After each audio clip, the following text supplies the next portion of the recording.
Saya Fari Fatur Rahman dengan nomor NIM 2282130037. Saya Tiara Butomola dengan NIM 2282130020. Saya Aisyah Aisyah dengan NIM 2282130034. Saya Novita Sari dengan NIM 2282130004. Pada kesempatan kali ini, kami akan menjelaskan mengenai materi quick ratio beserta cara perhitungannya untuk mencari nilai quick ratio dari perusahaan yang ada di sektor kami, yaitu perusahaan TBLA, LSIP, SGRO, dan SIMP.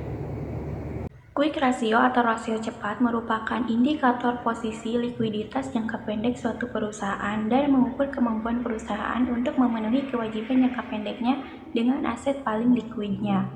Karena rasio ini menunjukkan kemampuan perusahaan untuk segera menggunakan aset yang mendekati kas atau aset yang dapat dikonversi dengan cepat menjadi kas untuk melunasi kewajiban lancarnya.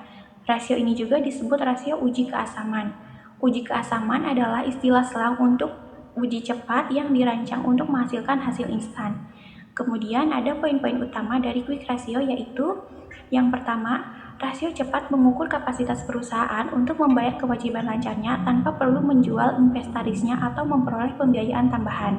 Yang kedua, rasio cepat dianggap sebagai ukuran yang lebih konservatif daripada rasio lancar, yang mencakup semua aset lancar sebagai cakupan kewajiban lancar. Yang ketiga, rasio cepat dihitung dengan membagi aset paling likuid perusahaan seperti kas, setara kas, surat berharga yang dapat dipasarkan, dan piutang dengan total kewajiban lancar.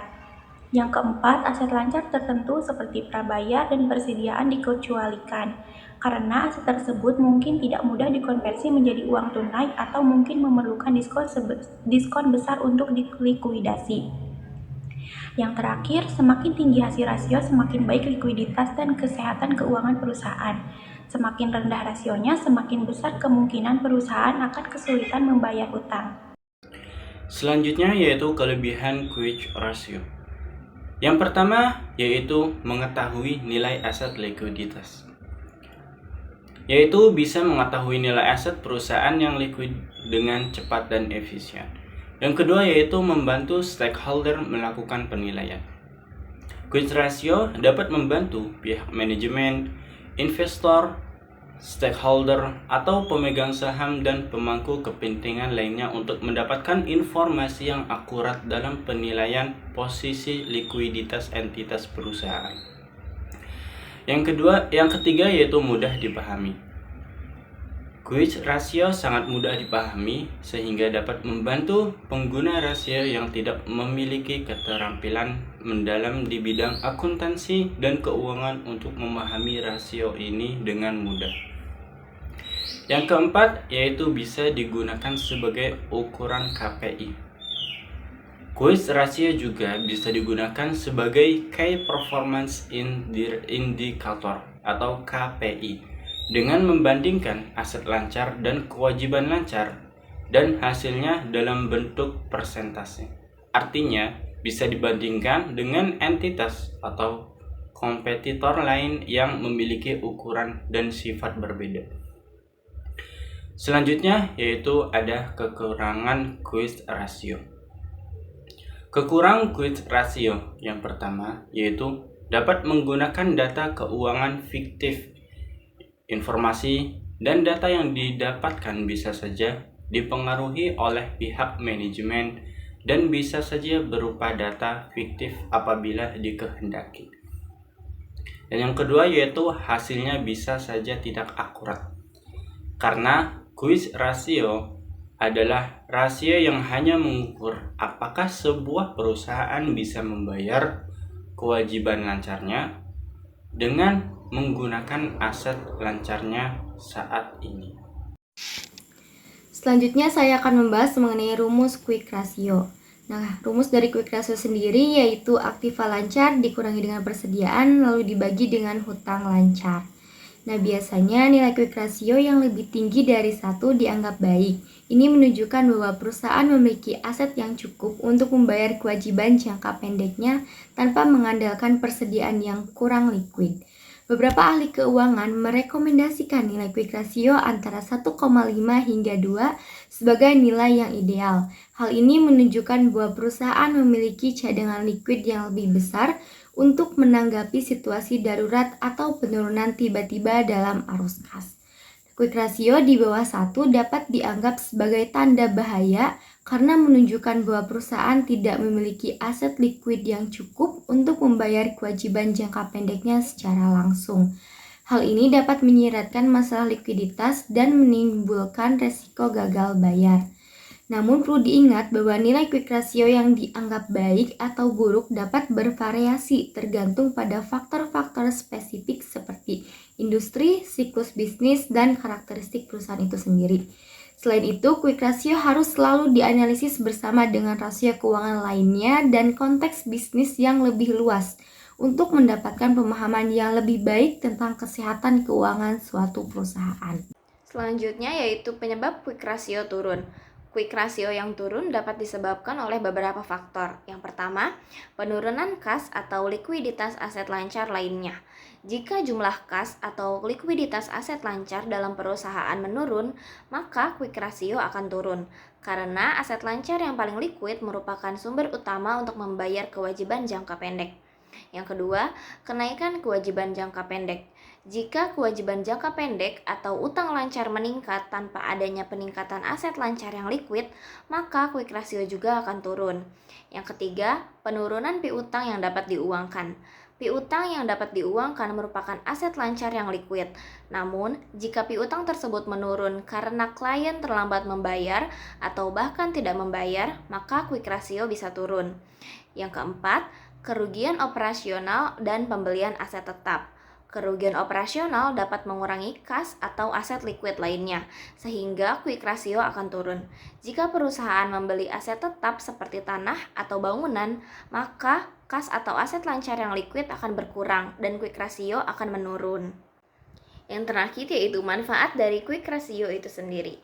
Yang pertama, mengetahui kondisi keuangan perusahaan. Yang kedua, mengetahui kemampuan perusahaan dalam memenuhi kewajiban jangka pendeknya. Yang ketiga, mengetahui apakah aset lancar perusahaan dapat digunakan untuk menutup semua kewajiban. Yang keempat, mengetahui apakah perusahaan memiliki aset yang lancar. Yang kelima, mengukur kapasitas perusahaan untuk membayar kewajiban lancarnya tanpa menjual inventarisnya atau memperoleh pembiayaan tambahan. Yang keenam, memberikan gambaran yang jelas dan tidak menyimpang tentang kekuatan finansial perusahaan saat ini. Yang ketujuh, mudah dipahami sehingga dapat membantu pengguna rasio yang tidak memiliki pengetahuan mendalam di bidang akuntansi dan keuangan. PT Sampurna Agro Tbk atau SGRO didirikan dengan nama PT Selapan Jaya pada tanggal 7 Juni 1993. Nama perusahaan kemudian diubah menjadi PT Sampurna Agro Tbk pada tahun 2007. PT Sampurna Agro Tbk atau SGRO bergerak di bidang perkebunan kelapa sawit dan karet, pabrik kelapa sawit, pabrik penghancur karnel, produksi benih perkecambahan, pemanfaatan produk kehutanan non-kayu atau sagu, kehutanan, dan lain-lain, yang berlokasi di Sumatera Selatan, Kalimantan Barat, Kalimantan Utara, dan Riau. Selain pengembangan perkebunan mereka sendiri, perusahaan dan beberapa anak perusahaan telah mengembangkan perkebunan plasma dan mengelola kerjasama dengan petani plasma. Perusahaan mulai beroperasi secara komersial pada bulan November 1998. Selanjutnya yaitu perhitungan nilai quick ratio untuk perusahaan SGRO pada tahun 2021, 2022, dan 2023. Pada tahun 2021 diketahui aset lancar SGRO sebesar 456 miliar 434 juta rupiah, persediaannya sebesar 1 triliun 397 miliar 536 juta rupiah, kewajiban lancarnya sebesar 1 triliun 279 miliar 741 juta rupiah. Rumus dari quick ratio yaitu aset lancar dikurangi dengan persediaan dibagi dengan kewajiban lancar. Maka didapatkan nilai quick ratio perusahaan SGRO pada tahun 2021 sebesar 0,74. Pada tahun 2022, Aset lancar perusahaan SGRO mencapai 1.800.148 juta rupiah. Persediaannya sebesar 689.547 juta rupiah. Kewajiban lancarnya sebesar 1.360.809 juta rupiah. Didapatkan nilai quick ratio perusahaan SGRO untuk tahun 2022 yaitu sebesar 0,82. Pada tahun 2023 diketahui aset lancar perusahaan SGRO mencapai 1.315.746 juta rupiah. Persediaannya sebesar 419.597 juta rupiah. Kewajiban lancarnya sebesar 1.309.773 juta rupiah. Didapatkan nilai quick ratio perusahaan SGRO untuk tahun 2023 yaitu sebesar 0,91. Dapat diketahui bahwa nilai quick ratio perusahaan SGRO selama tahun 2021, 2022, dan 2023 berada di bawah 1, yang menandakan bahwa perusahaan tidak mampu menunaikan atau membayar utang lancar dalam satu siklus operasional tertentu. Hal ini jelas terlihat bahwa perusahaan tidak memiliki aset lancar yang cukup untuk membayar kewajiban lancar. Perusahaan SGRO ini berpotensi memiliki masalah likuiditas dari tahun 2021 hingga 2023, yang menandakan bahwa SGRO tidak mengelola aset lancarnya dengan baik. PT Perusahaan Perkebunan London Sumatera Indonesia Tbk atau LSIP dikenal dengan Lonsum, bergerak dalam industri perkebunan kelapa sawit dan karet. Didirikan pada tahun 1906 di Medan, Sumatera Utara oleh Harrison dan Crosfield plc. Awalnya tanamannya adalah karet, teh, dan kakao. Perusahaan ini mulai memiliki perkebunan kelapa sawit pada tahun 1980-an. Sejak saat itu, kelapa sawit menjadi tanaman utama perusahaan.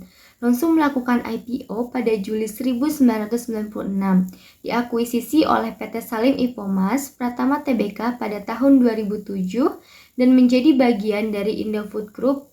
Saat ini, Lonsum mengoperasikan 12 pabrik kelapa sawit di Sumatera dan Kalimantan, dan juga memiliki kantor di Sumatera, Jawa, Kalimantan, dan Sulawesi. Selanjutnya saya akan membahas mengenai perhitungan quick ratio dari perusahaan LSIP dari tahun 2021, 2022, dan 2023.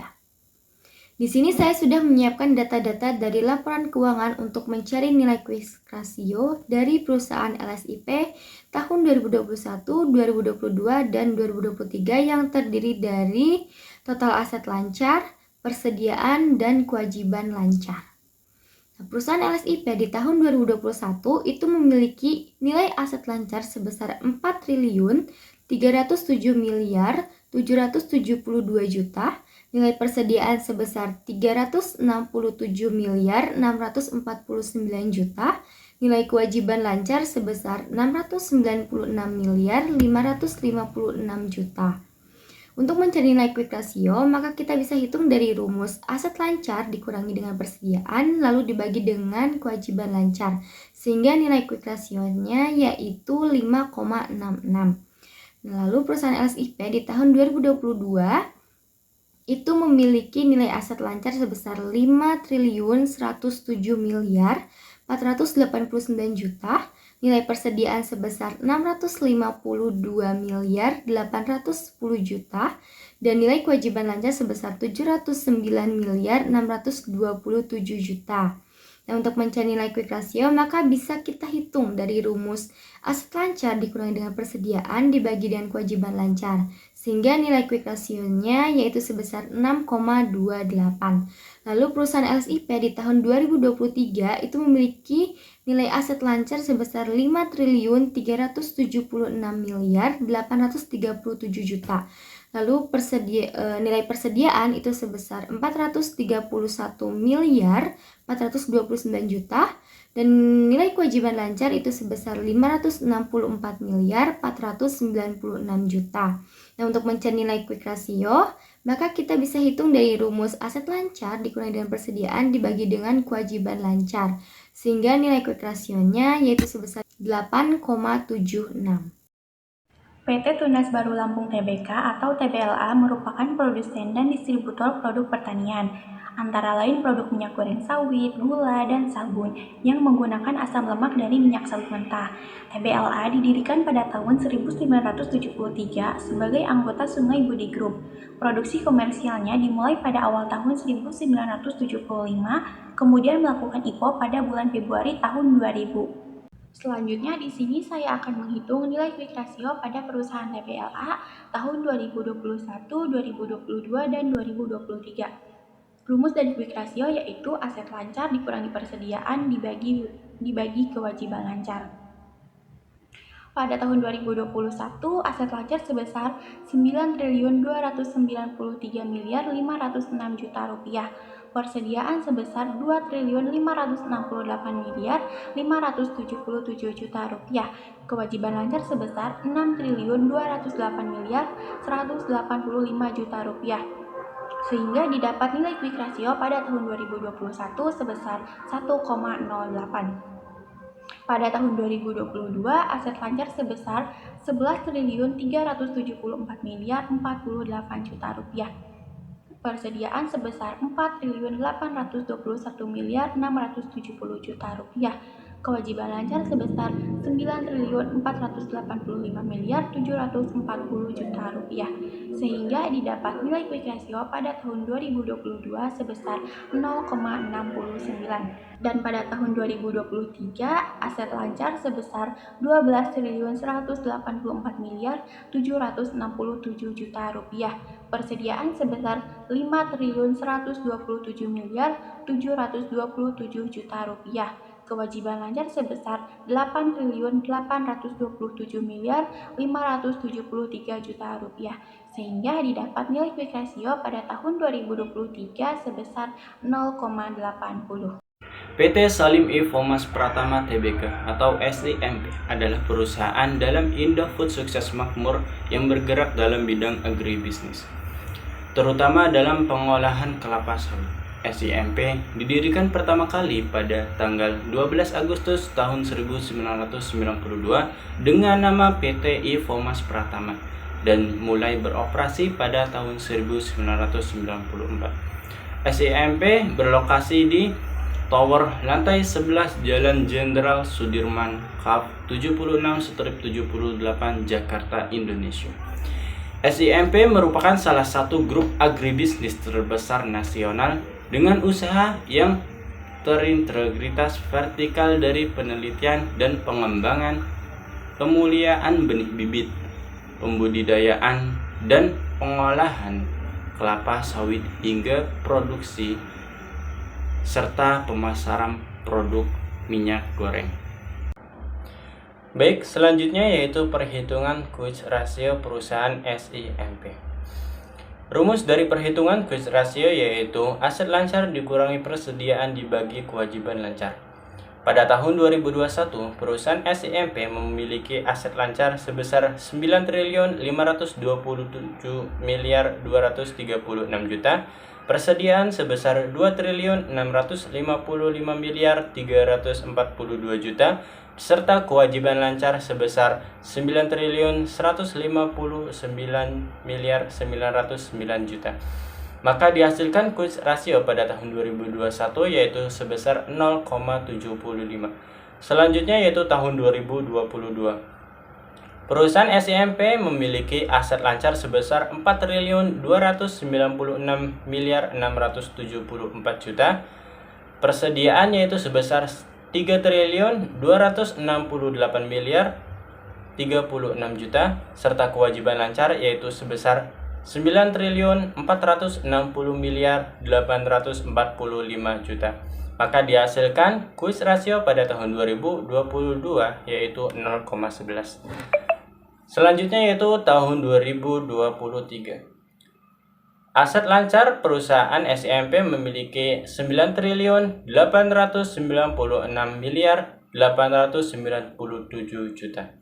Kemudian persediaannya yaitu sebesar Rp2.471.178.000.000, serta kewajiban lancarnya yaitu sebesar 9.411.112.000.000.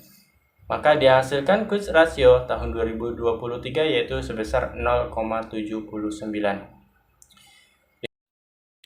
Baik, dari analisis keempat perusahaan SGRO, LSIP, TBLA, dan SIMP yang telah kami lakukan perhitungannya, dapat kami simpulkan bahwa perusahaan LSIP memiliki nilai quick rasio yang paling tinggi selama tahun 2021, 2022, 2023 di antara ketiga perusahaan lainnya. Hal ini menunjukkan bahwa kesehatan keuangan perusahaan cenderung aman dan dapat menggunakan aset lancarnya untuk membayar kewajiban lancarnya. Baik, sekian penjelasan dari kelompok kami mengenai quick rasio dalam sektor agri untuk perusahaan TBLA, LSIP, SGRO, dan SIMP. Terima kasih. Wassalamualaikum warahmatullahi